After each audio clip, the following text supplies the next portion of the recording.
Hi guys, Robin here from Cheese from Scratch, and today I'm going to be using the big pot.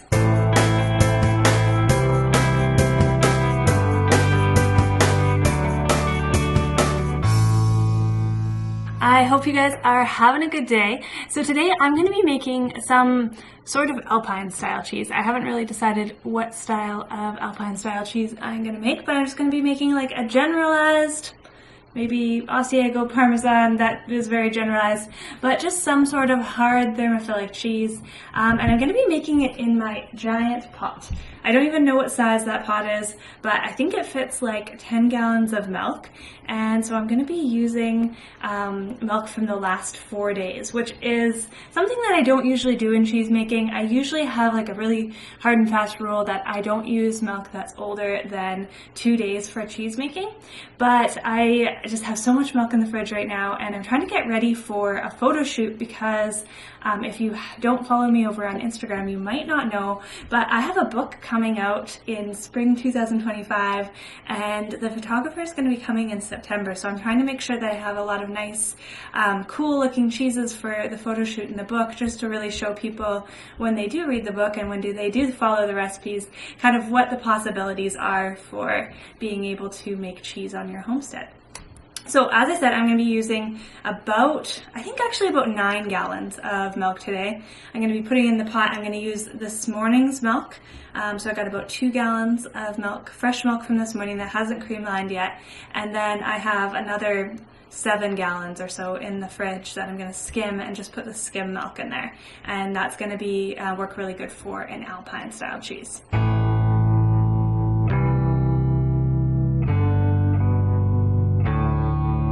So I'm actually going to skim today right into my butter churn here.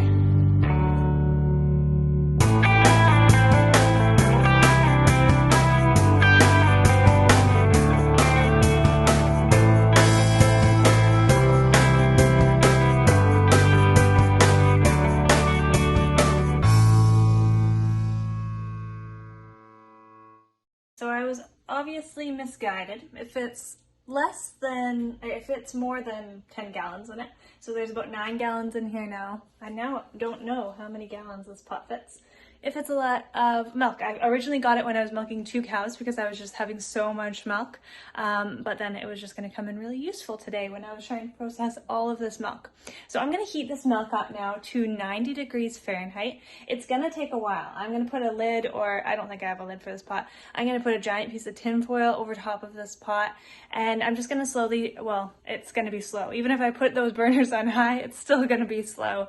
But I'm going to get this pot up to about 90 degrees Fahrenheit, which is approximately the temperature that milk comes out of the udder. So it's the best temperature to ferment things at. So anytime that I am making a just generalized recipe, I always just heat it up to 90 degrees Fahrenheit because that's going to be a good fermentation temperature.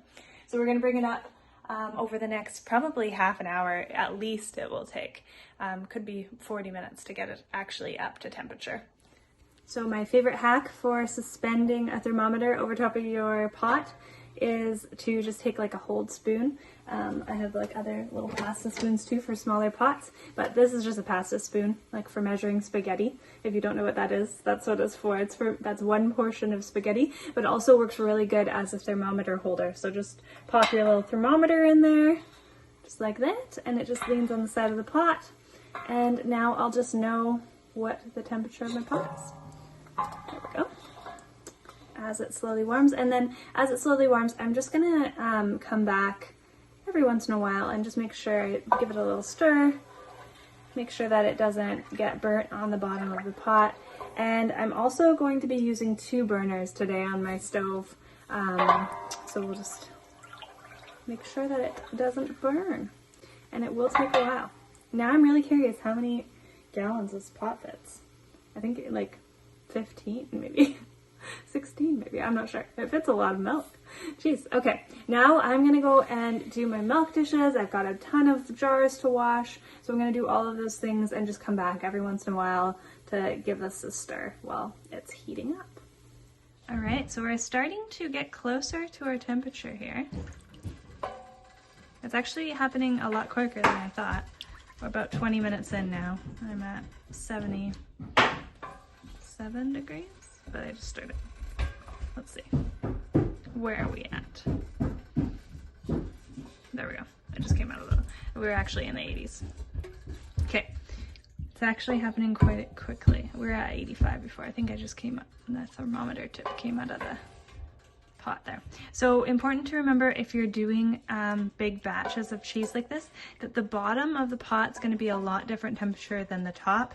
Not so much actually in this one because it isn't actually that deep. If I had this full, that would be a significant factor.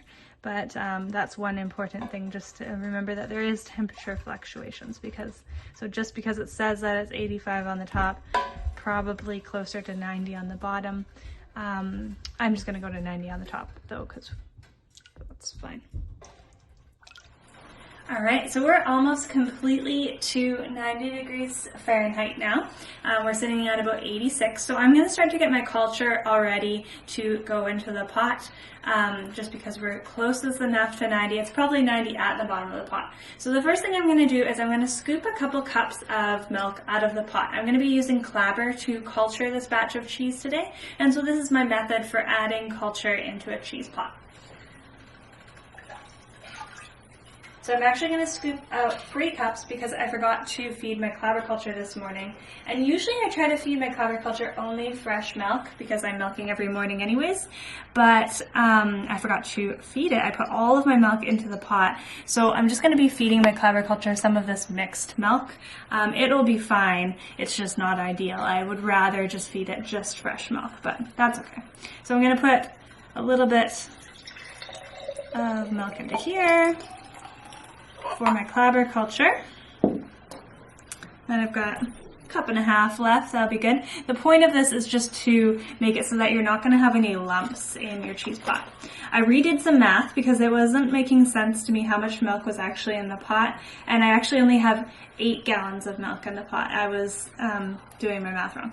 So I have 8 gallons of milk in the pot, so that means that I'm going to be using about 2 cups of clabber culture. So when you add clabber culture in for a cheese making recipe, you want to add it in at about 1/4 cup per gallon of milk that you're using. So that would be 8 gallons. I really have a hard time with math, so I always have to double think everything.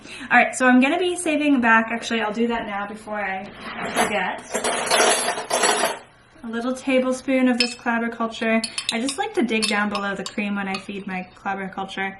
Grabbing a little tablespoon, and then I'm going to add that into my new milk that I just took from the pot there.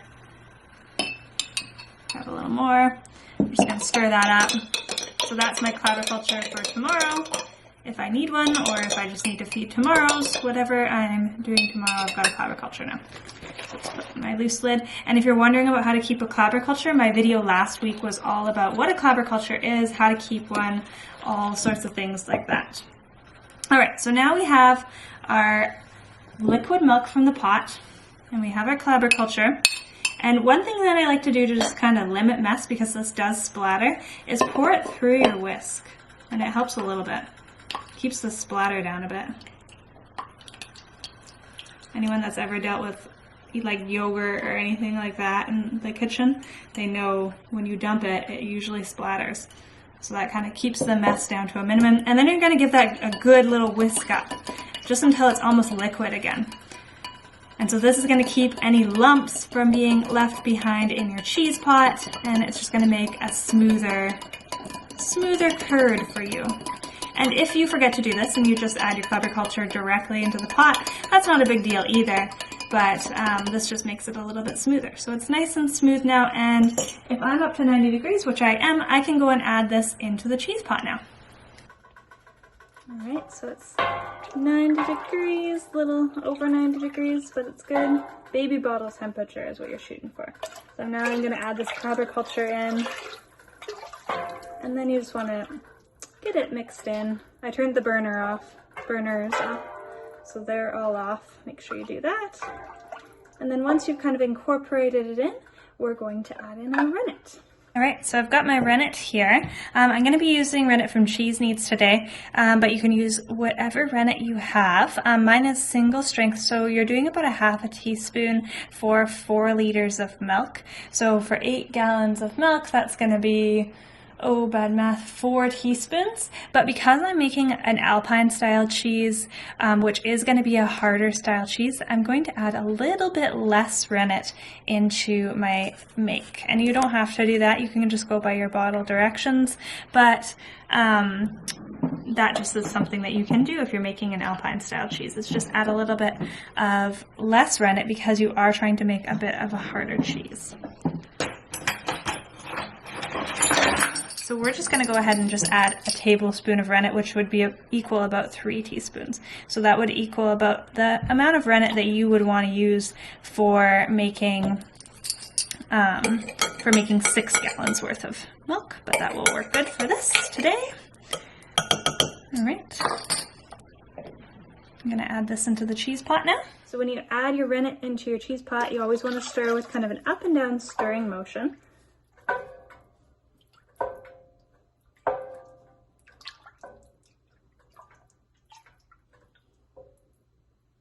Incorporate it nice and good. And I don't know, you can almost feel when the milk starts having resistance and you need to stop stirring. If you make cheese enough, there's almost just like a, oh, I can feel now that there's a little bit of resistance. And that might be hokey pokey. Maybe that's not actually a thing, but I feel like it is a thing, that you can feel that little bit of resistance when the milk starts to coagulate.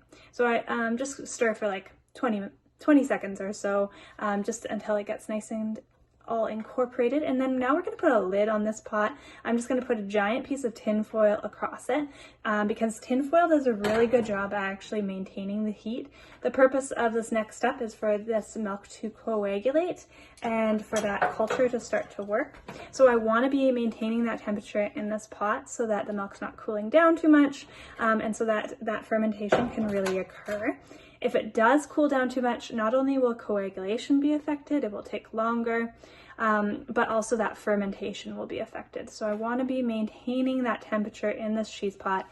And yeah, tin foil does a way better job at that than even a lid, which is kind of a newer thing for me. I haven't always used tin foil, but I've just found it to be really, really effective. Like the other day I cultured cheese for 2 hours and the temperature came down to maybe, I think I had it at like 105 when I started, and it came down to like 100 over that 2 hours just sitting on the stove with tinfoil on top. So that's a pretty good maintaining of temperature, if you have to ask me. I don't know.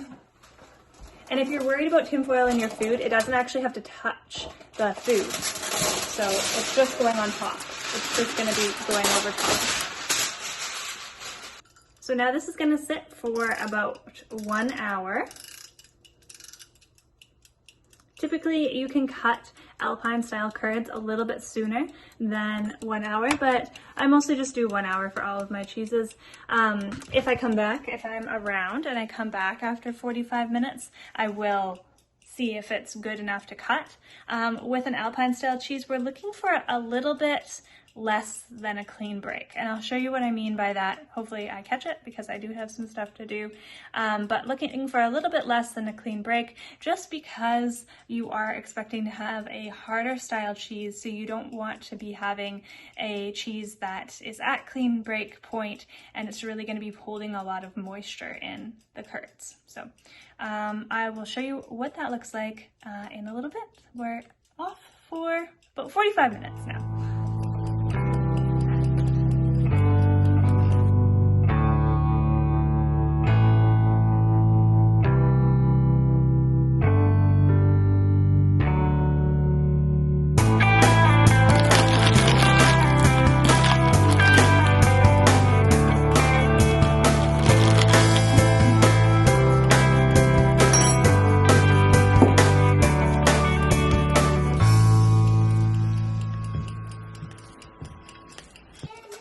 Alright, so we have almost reached the time here. So I'm going to check my my cheese here and see how it's doing. It's been about an hour, 50 minutes. Feels nice and warm in there still.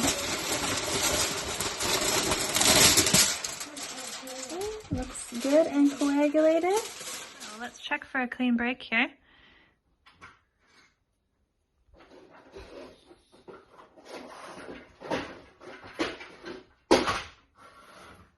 Nice and clean.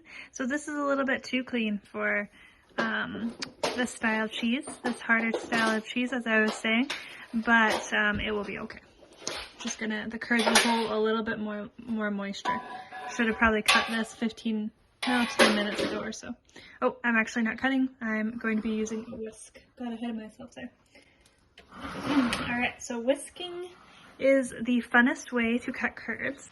So when you cut curds with a whisk, you can either choose to be gentle and go like this, or you can just whisk them up. Go ahead and whisk them.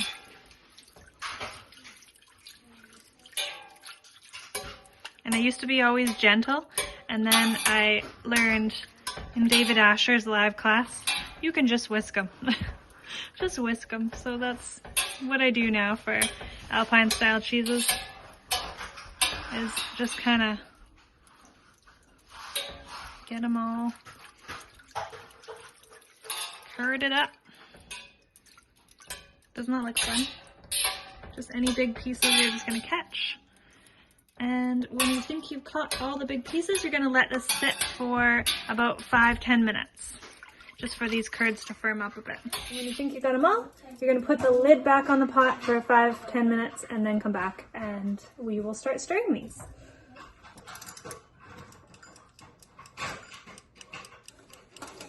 Alright, so I've scrubbed my hands all the way to my elbows, under my nails. I'm all clean and I'm ready to start stirring my curds here. So it's been about 5 minutes since I cut them. And they've kind of sunk down below the whey a little bit. So this is what they look like at this point. And so I'm just going to start stirring them. So you can use a spoon. If you've washed really good under your hands, you can use your hands. But we're just going to start stirring and then we're going to gently start heating this pot of curds. So our goal temperature here is going to be about 110 degrees Fahrenheit. So I'm just going to slowly start heating them. I'm going to put my thermometer in right now, actually. Let's see what our temperature is at. Slowly start heating them. You don't want to heat them too quickly because then that can cause them to form a little skin on the surface of the curds, and that's not what you want. But just slowly heat, and we're going to make this whole process take about a half an hour at least to get up to 110 degrees Fahrenheit. And by the time we get up there, we'll probably have the curds to a feeling of how we want them to feel when we're going to press, and I'll show you what that looks like. And I'm going to go ahead and set a timer for 30 minutes because sometimes you forget that so we're at 89 degrees Fahrenheit, so that tinfoil kept the temperature really well. Okay, so we're going to set our timer for 30 minutes and we're going to try to not get to 110 degrees Fahrenheit until 30 minutes. That's the goal. We're going to be stirring non-stop for that time frame, and just keeping the curds from clumping and slowly heating them up. We're at about 30 minutes of stirring. I'm close to 110 at the bottom of the pot, sitting at about 105 at the top of the pot. Oh, there's my timer right now, so that's 30 minutes that I've been stirring. So we're going to check and see if these curds are ready to move on to the next step. So just going to kind of drain them in your hands there, and then you're going to squeeze them quite tightly in your hand. And what should happen is you should have these peaks form, these little Alpine style peaks for an Alpine style cheese. And this style of cheese, when you break it apart in your hands, it kind of just still sticks together a little bit. So this cheese is going to be capable of sort of sticking itself together, but it still is going to be a harder style cheese. So when you do those Alpine style peaks, you know that it's ready to go on to the next step. And you can feel that all these curds are just gonna stick together at the bottom of the pot. So I'm gonna let them sit down at the bottom of the pot. I'm gonna put the cover over top of my pot. I'm gonna let them sit down at the bottom of my pot for probably about 10 minutes or so, and then I'm gonna come back and take them out of the pot. So while I'm waiting for my curds to sink to the bottom of the pot, I've gone ahead and grabbed my cheesecloth, and I'm also gonna grab my cheese form. So I'm not 100% sure how much curds I'm actually gonna have, so what size of form I need. So I'm gonna grab a couple different options, and so then I'll just see when I take the curds out which one is gonna be the one that I should use.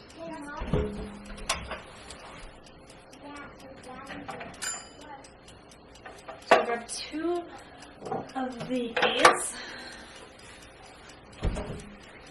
These typically fit about a 4-pound block of cheese in them. And then the big kahuna, big one, it's this one. So this one I've never actually been used, but it's meant for making cheese in my big pot. So I would like to be able to fit it on here, but I'm not sure. It might just be not big enough. Or it might be not enough curds. I think it probably will be not enough curds. Alright, so I'm placing my cheese forms into a little pan here, just a little drip pan. And I'm about to take this cheese out of the cheese pot. Alright, so I'm going to take this cheese out of the cheese pot.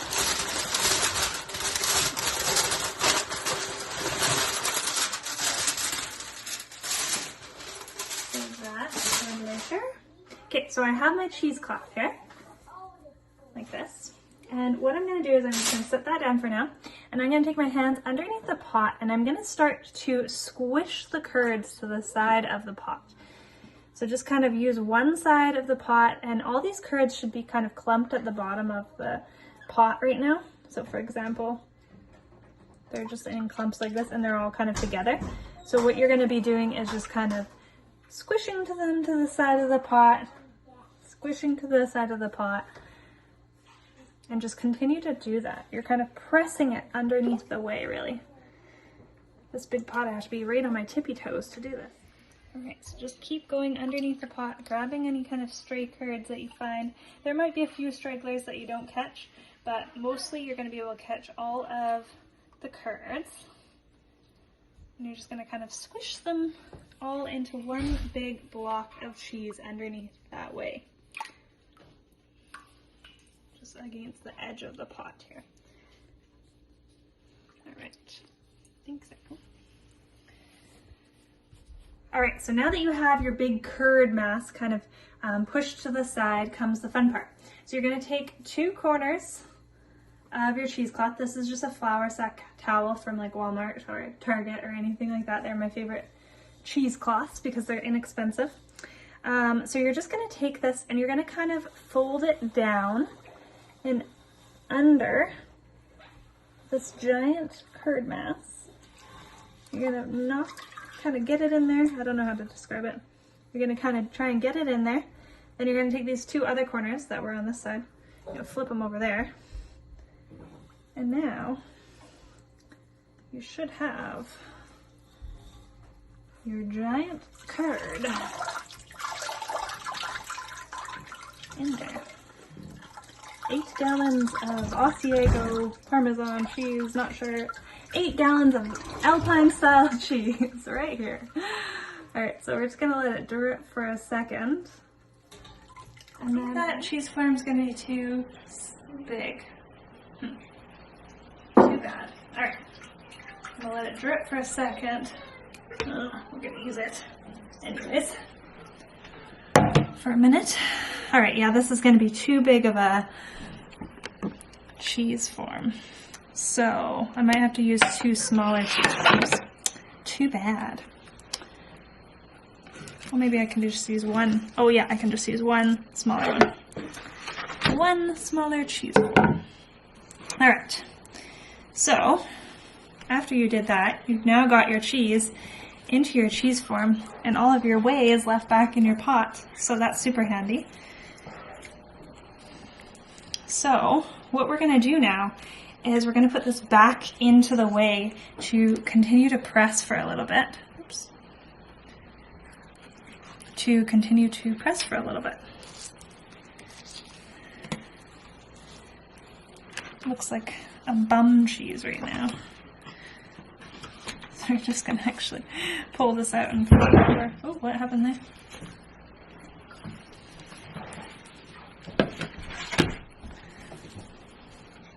Pull this out in the name of making a uniform cheese.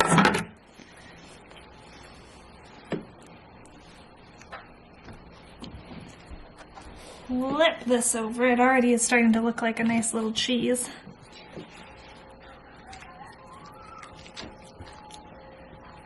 Pick it up. Pick it up. Pick it up. And into the cheese form. So this cheese form is actually going to work good. Okay, that's fine.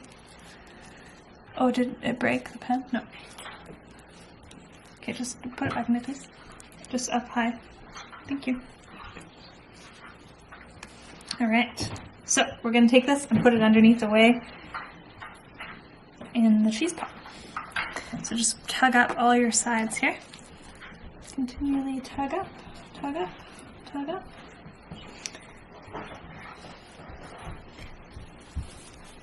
Okay, and now this whole thing going back in the cheese pot.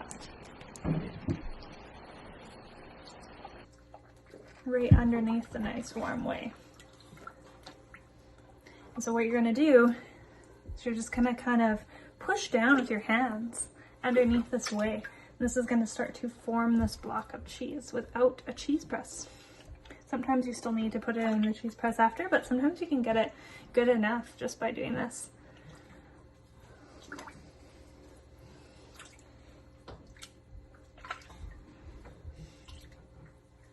Just a little bit of pressure. I'm just going to come back every few minutes for the next little bit and just give it a little push, and then I'll redress it and then do the same thing. And I'll just take you guys along on that. Alright, yeah, so now I'm just gonna put the lid on this so that it stays nice and warm, and just come back every few minutes and just kind of push down on it in the cheese form there. Just use the pressure in your hands. I can already feel it's just kind of shrinking down a little bit. It's almost to the top of the edge of the cheese form. And before it was quite a bit higher. So the next pushing I'll probably flip it over. I'm going to take this cheese out and redress it and then put it back into the pot. It's been maybe 10 minutes underneath. 10 minutes underneath the whey, I think.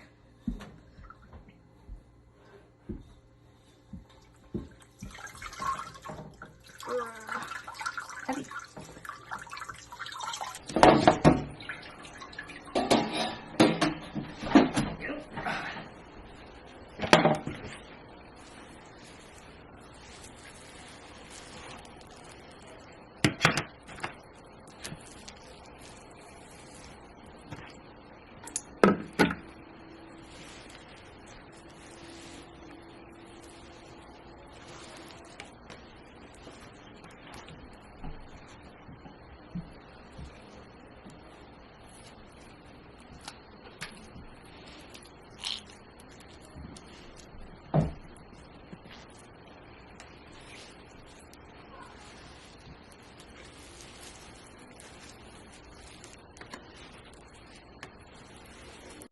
Okay, back into the pot again.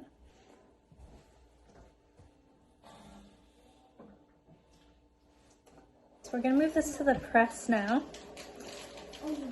It's not quite as firm as I would like it, or not quite as, knit together as I would like it. There's still some cracks in the rind.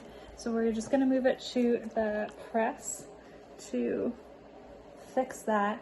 The thing with these Alpine style cheeses is that the cheesecloth ends up sticking on them quite quickly because the curds are a little bit more moist. So you're going to want to redress it quite a bit. So I'm going to definitely redress after 20 minutes or so, and then again after an hour. Also important to make sure that you're not pressing with too high of pressure right off the bat with these types of cheeses. You want to start low and go higher. So I'll show you that as well, because that's going to help you to prevent sticking cheesecloth.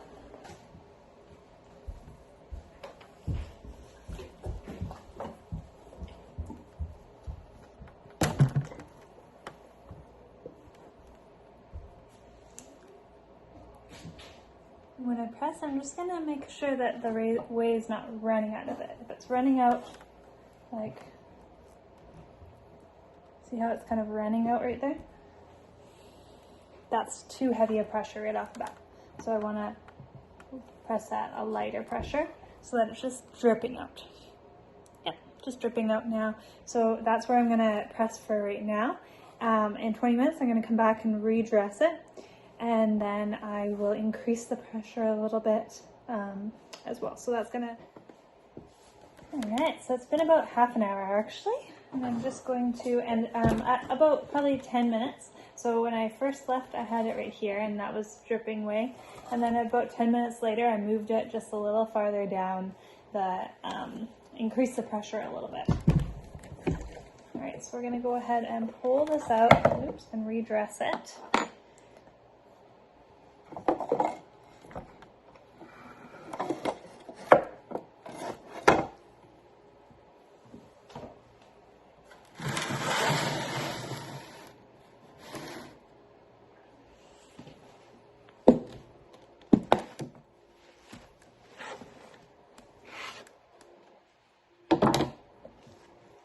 Oh yeah, that's just the little pressure it needed.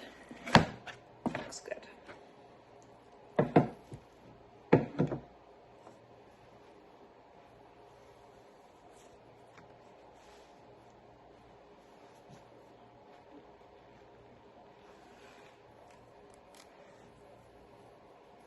So it's a handprint all pressed there. So flatten out your cheesecloth so that there's no wrinkles on the bottom. Put it in. Gather up your edges. If your cheesecloth was feeling kind of dry, you could dip it back in the nice warm whey.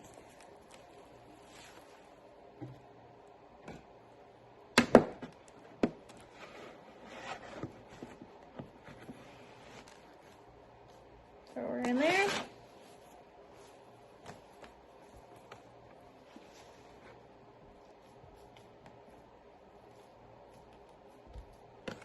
Now you're going to go around, put your hand like this over top of it, go around all the edges and just tug up. And this is going to just keep you from having any wrinkles on this side. And once you do that, just take one corner over the top, lay it nice and smooth, and put your follower back on. And then back into the cheese press for a little bit higher pressure now. And then we're going to redress in another half hour. And maybe even just take it out of the cheesecloth at that point.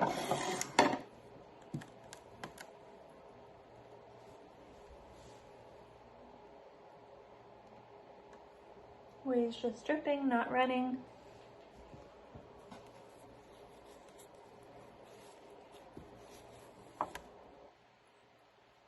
We're good.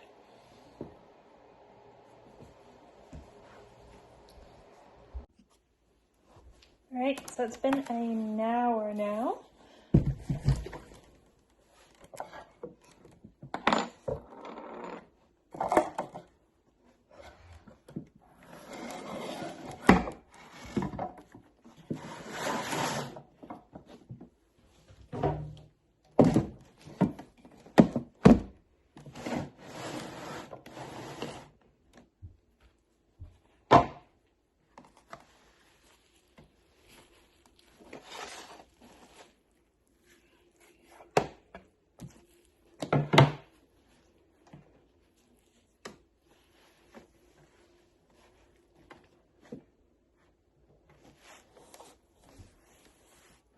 Looking pretty good, looking like a cheese.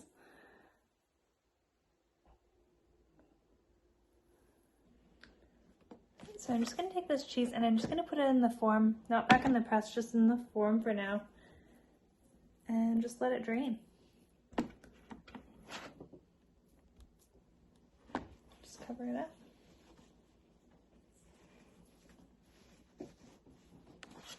And I'm just gonna let it rest there.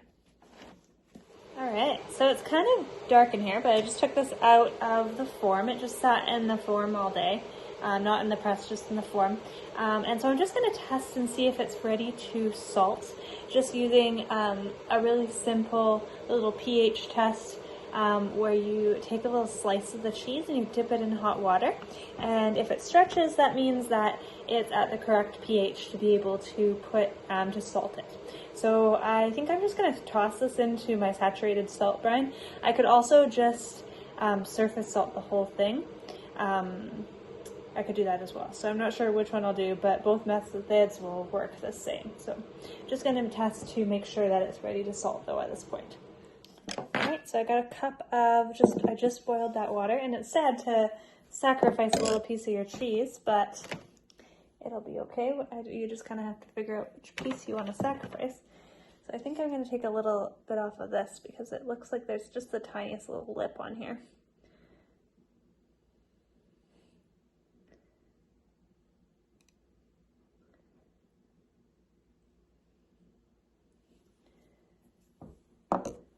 Right, I got this little cheese, toss it in there. And so if it turns into like the meltiest cheese ever, we know that it is ready to salt. And it's the perfect pH to salt our cheese at. So just let it sit in there for about 20 seconds. Basically that string just gets so, the melty string gets so thin that it can no longer, I just touched it to the side. It can no longer sustain itself without kind of just stretching itself off. It doesn't break off, it just stretches.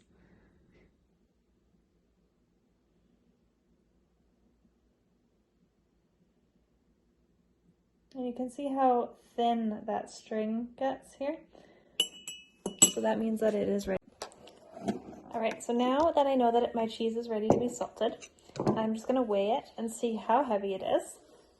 And then I could either use 1 tablespoon of salt per pound of cheese and just rub it on it, or I can put it into the saturated brine for 4 hours per pound of cheese. So it's about 5 pounds.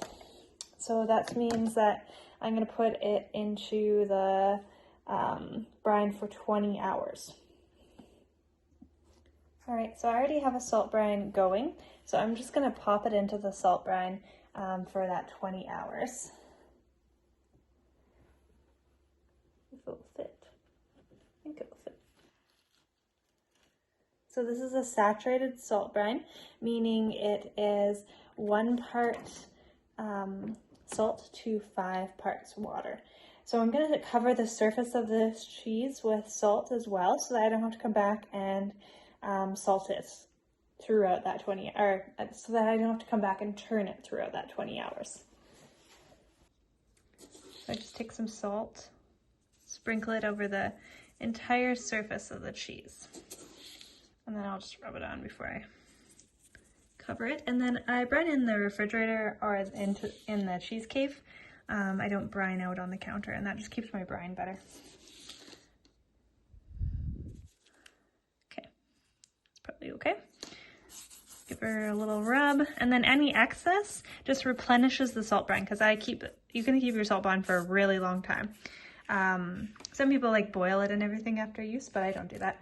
I just keep the salt replenished and keep it in the refrigerator, and she stays good for a long time. So I'm going to put a cover on this. I'm going to put it into the refrigerator, and then in 20 hours I'll pull it out. I will say one really important thing when you are using a salt brine is to make sure that you set a timer. Like, set a timer on your phone for your salt brine, because I cannot tell you how many times I have forgotten a cheese in the brine, and it's really hard to reverse if you oversalt a cheese. it's, yeah, darn near impossible. You can soak it in milk, and sometimes that will get the salts a little bit out, but if it depends how long you left it in there. If you left it in there for an excessive amount of time, you're not going to be able to get it out. It's just going to go all slimy. Sometimes when you do soak it in milk, it will get slimy on the outside, but you can just scrape off the slimy bits and still salvage the rest. But yeah, best to just set a timer so that you don't end up leaving in the brine too long. And that's actually one reason why I prefer surface salting better, because it's just, I would surface salt this entire cheese right now, put it on the drying rack, and I'm done. I don't have to worry about taking it out of the brine. So it's a lot quicker in that sense. But since I had this brine going and I got to go out and milk, thought I'd just throw it in the brine. So, hi guys. So it's been about 4 or 5 days since I made this cheese. Actually making cheese again today. But I just wanted to show you what it looks like. So I've had it on the drying rack here for, yeah, I guess 4 days or so. I pulled it out of the brine after 20 hours on Friday. Today is Monday. Okay, so 3 days it's been in here. So it looks a little bit funky just because my drying rack is just these little things here. So there's like a hole in the middle. So that is not like a contamination or anything. That's not a blowing. That's just, it kind of sagged down into the bottom spots then. So this cheese is still not dry yet. It's not ready to go on to aging yet.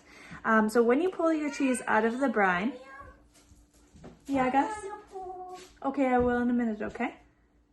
Okay, go play outside and I'll come and help you in a second. Okay, so I pull my cheese out of the brine. Then I set up a drying container. That's what I call this little container. And in the summer, I try to dry all of my cheeses in the cheese cave. I've moved towards that practice just because it is just a lot better for preventing contamination. So when you set up a drying box, all these are just boxes from the dollar store, cost $2.50. And so what you're gonna do, this one's got a little bit of whey in it, just from draining, is you're gonna put some sort of rack on the bottom of it. These are just drainage racks cut up from the dollar store as well. Any kind of rack or something that's gonna keep it elevated off the surface of the bottom of your ripening container, or a cheese mat or anything like that. And then you're gonna put your cheese on into it, right out of your brine. You've just pulled it out of the brine. You're gonna put your cheese into there, and then you're gonna come back, you're gonna put the lid kind of just loosely on it, and then you're gonna put this into your cheese cave to dry. And it's gonna take quite a long time. It'll probably take at least a week before it's dry and ready to move on to aging with this method, but it's gonna help you prevent a lot of contamination. Now, every single day while it's drying, you're gonna come back and you're gonna just flip it over.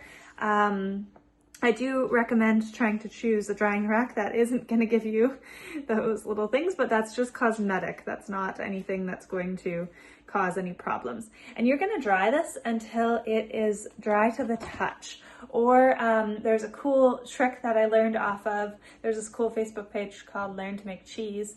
And there's this cool trick that they've been doing that I learned off of there, and I also learned about the draining racks from there, is they take a piece of paper towel, they put their cheese on it for a couple hours, and if when they come back that cheese is dry, then they know that it's ready to go on to aging. So that's just kind of a cool trick to help you determine if your cheese is dry enough to go on to aging. And then I'm going to show you a few methods for aging this cheese, because you could really take this cheese on all sorts of different journeys. You could vacuum seal it for just a low maintenance way to age this cheese. You could let it form a really natural rind. You could do it couple different things with that natural rind. So I actually have a couple in the cave that I'm going to show you that I've made just like this cheese, but I've taken them on different journeys during that affinage or during aging. So I'll show you guys that. All right, so your options for aging your cheese. This is one that I've already aged. You can see it's kind of looks pretty funky. It's got a funky rind on it.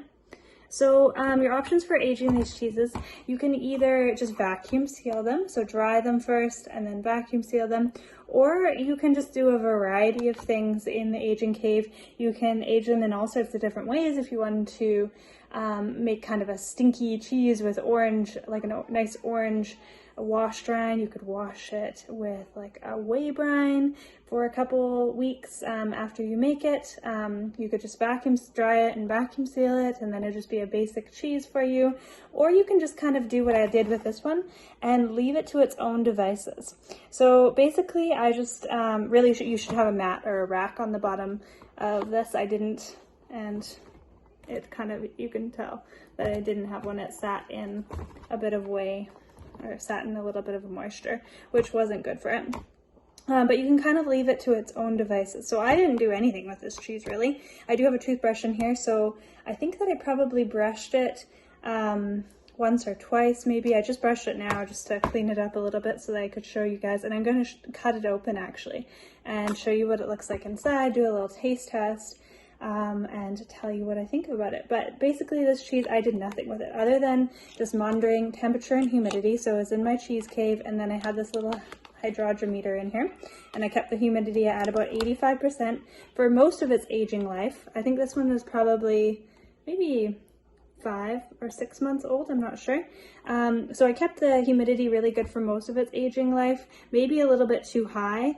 And because I didn't have a nice mat on the bottom there, that's why it's kind of wrinkly and there was just too much moisture sitting there. And then I kind of let the humidity get too less in the last couple weeks, and it actually is cracked here now. So that's why I want to open this cheese up. I also feel a little soft spot right here. So we're going to see what's going on inside this cheese. But basically, it was the easiest cheese ever to age because I did nothing with it. Just left it in here, flipped it maybe once a week for the first while. And then after that, just, well, I still flipped it probably once a week. Okay, I probably flipped it once a day for the first week, and then after that, once a week thereafter. But sometimes I forgot, and that is why it has a kind of a weird rind on the top and the bottom. So highly recommend having a mat in the bottom of these little boxes to maintain the humidity on these. All you do is, if you've got a lid, you just kind of keep it kind of skewed to the side on here so that it's sort of on. And if you need to increase the humidity in the box, you put a crumpled up piece of wet paper towel. And if you need to decrease, then you just kind of move the lid more off of the box. I've got a little ant on there. Okay. All right, so we're gonna open this up and see what it looks like inside for you. So as I said, kind of the sky's the limit when making and aging these cheeses.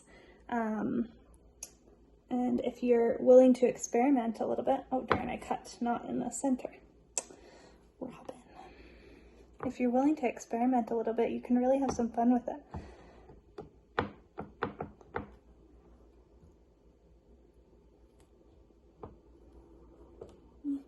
Looks like a nice cheese. Oh wow. Okay, it looks really good. Let's see how it smells. It smells good.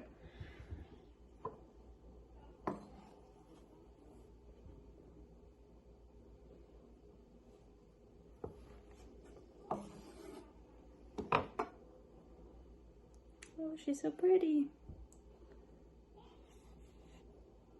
Yeah, so this is what you could possibly make with the cheese that I showed you how to do. I'll do a little taste test here, see if it actually tastes good, because no fun making a cheese and it not tasting good.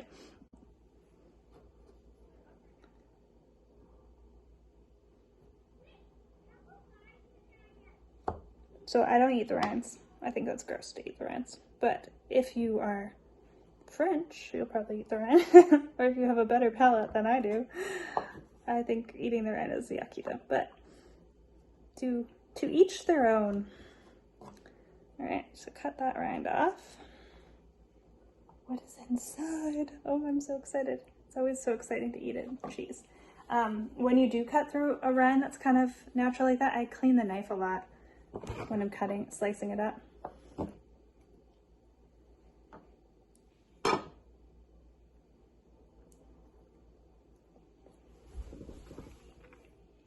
Oh, that's good. Oh, that's such a good cheese.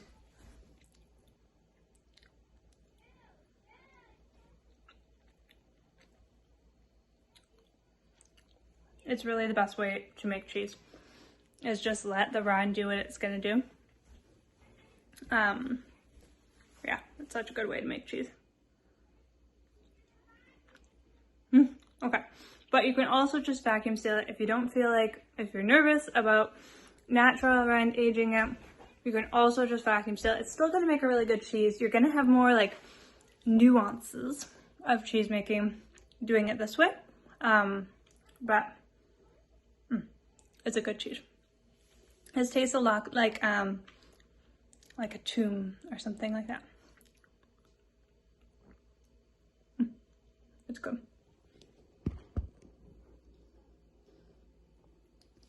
I bet you this would melt up really nice too. It's still pretty silky, just it's kind of young. There's no crystals or anything in it yet. I mean, sort of young in terms of how far you can age these cheeses. This one's, yeah, would be maybe 5 months, I think, at the most. Good cheese. So what am I going to do with this one now that I've cut it up? I'm going to peel the rind off some of it and we'll eat it. I'm experimenting with putting the whole cheese in a vacuum seal bag with the rind on and seeing how good it tastes. I haven't really done much experimenting with it yet. So I'm not sure if that's a good option yet. Because usually I do just peel the rind off and then vacuum seal it just so that it's ready to eat. So I'm not sure which one's the best option yet, but both options. Yeah, good cheese. Cool. There we go. All right, Echo's gonna give us the taste test. Honest child taste test. Make sure you give your honest answer. It's actually really good. Yep. What do you like about it? The salt. The salt. It does have a bitter taste though at the end. Yeah. Like, would you enjoy eating that on like a cracker, or like how would you enjoy eating that cheese? With jam. Ooh. I like your reviews. Nice. Can you guys come in? It's right there. Can you taste test that cheese? And give me your honest review. If you like it, if you don't like it. Good. It's good? What would you guys eat it with? Nothing. You would just eat it by itself? What would you eat it with, Gus? Like crackers or anything like that? Nothing. Nothing, just by itself? Yeah. Nice.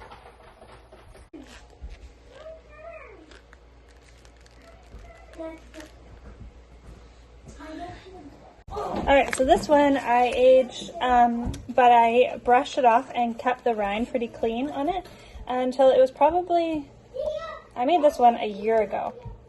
Yeah, I made this one last July. Kept the rind pretty clean, and then probably about 6 months ago I threw her in the vacuum pack because I didn't want to deal with it anymore. So it got about 6 months of natural aging.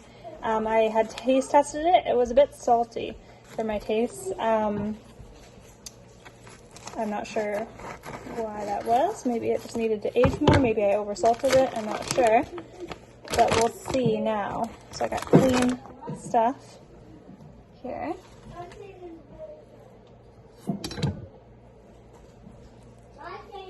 Kind of fused together again.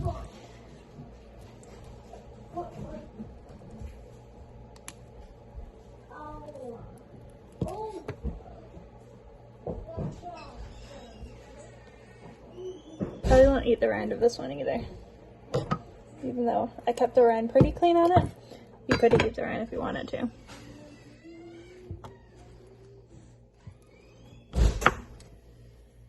This one reminds me of a parmesan more. It's got some crystals in it.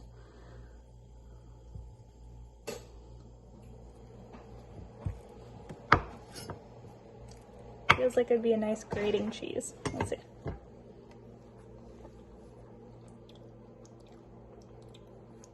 Yeah, so this cheese would be super nice for grating, like Parmesan. It's got kind of that, I think it's like picante notes that's called. I'm not a fancy cheese person, but it's got like picante notes. Where I don't know if I'd want to sit down and eat this, like, it is really good. I don't know if I'd want to sit down and eat this with crackers, but it'd be really good for grating on things that need Parmesan. I would say, and the saltiness is not there anymore. That aged out of it. I found it way too salty last time I ate it. Cool. That's good. So, if something's not tasting how you want it to taste, age it a little bit longer.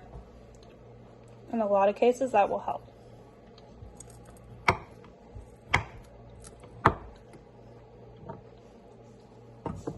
All right, a child's taste test. Hey kids, can you come here for a minute? Well, we already did. I know, but I got a different cheese. The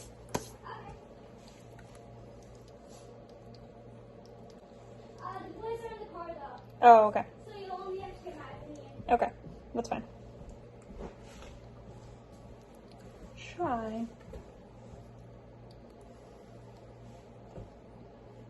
It's chewy. I like the taste, but it's chewy. It's hard. But I like it. What would you think to eat this with? It's good by itself. But like if you like grated it onto like a taco or something, it'd be good. Nice. I like it. Cool. Thank you for your services. It's like, it would be good like if you like shredded it. Like it wouldn't be as like hard. Like a Parmesan, okay? Yeah, because I like cheeses that aren't really like chewy, but this one has like a really good taste. Yeah. So I think if you like shredded it on like a taco, it would be really good. All right, so I've sealed this one back up, and then we'll just eat it as needed. But yeah, I think this is going to be a really great like Parmesan one. And as I said, little over a year of aging, 6 months of natural, and I would say, It's good. yeah, thank you, Echo. And then the rest of the time in the vacuum bag.